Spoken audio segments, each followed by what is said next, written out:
Shalom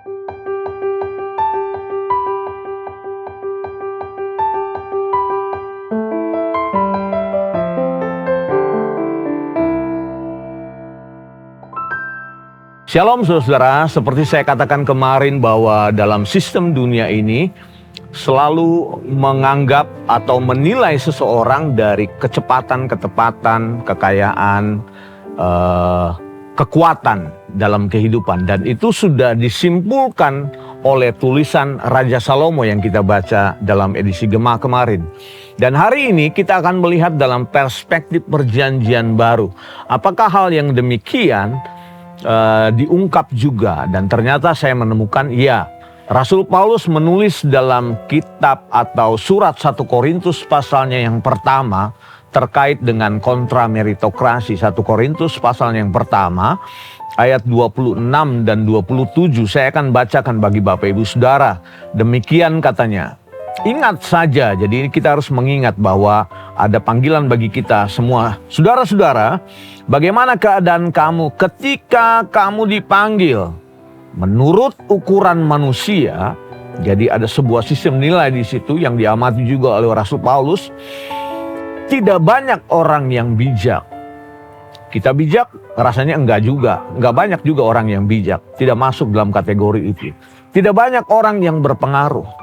Tidak banyak orang yang terpandang. Jadi dari sisi pengamatan Rasul Paulus, nggak banyak orang yang bijak, berpengaruh, dan terpandang. Ya, kita tahu tentunya sama-sama bahwa jemaat di Korintus adalah orang-orang yang secara pengetahuan mereka orang-orang pintar, orang-orang cerdas.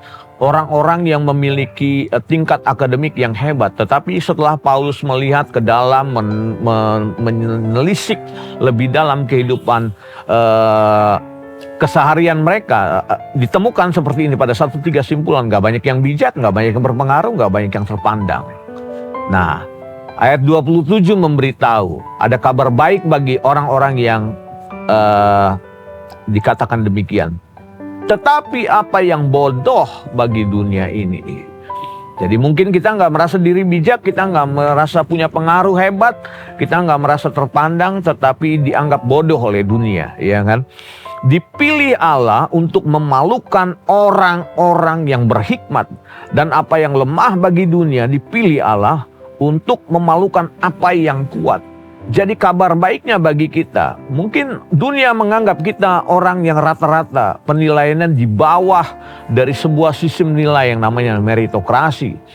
Ya, tetapi Tuhan memilih kita dari orang-orang yang biasa, yang lemah, yang bodoh. Dipilih Tuhan untuk memalukan orang-orang yang berhikmat. Tentu pilihan Tuhan bukan cuma sekedar memilih begitu saja. Bukan cuma sekedar pilihan kosong, tetapi ada misi di balik itu, bahwa kalau kita merasa diri cerdas, merasa diri hebat, merasa diri berpengalaman dan sebagainya, itulah bukan sebuah parameter yang akan dikenakan untuk mencapai kita menjadi manusia ilahi yang mengalami kesempurnaan sama dengan Kristus. Justru kita yang lemah katanya dipilih Tuhan untuk memalukan orang-orang yang berhikmat. Jadi ada sebuah konten, ada sebuah misi ilahi di dalam diri saudara. Tetapi juga jangan dipahami seperti ini, bahwa kalau gitu kita nggak usah sekolah tinggi, udah cukup SMP, SD aja, kita jadi orang-orang bodoh aja. Enggak, bukan seperti itu. Kalau saudara dapat kesempatan untuk kuliah di S1, S2, S3, puji Tuhan. Tetapi juga oleh karena keadaan yang begitu rupa, oleh karena kesulitan ekonomi, kita nggak bisa melanjutkan ke jenjang yang lebih tinggi. Bukan, hanya mungkin kita hanya lulus sampai di SMA kelas 2, atau SMA kelas 1, atau SMA kelas 3. Kita nggak bisa lanjut oleh karena keadaan orang tua kita yang mengalami kekurangan secara ekonomi. Nggak usah berkecil hati, Tuhan bilang. Justru orang-orang yang demikian dipilih Allah untuk memalukan orang-orang yang berhikmat. Berita baiknya adalah jangan pernah merasa rendah diri, karena ada penyertaan Tuhan dalam kehidupan kita.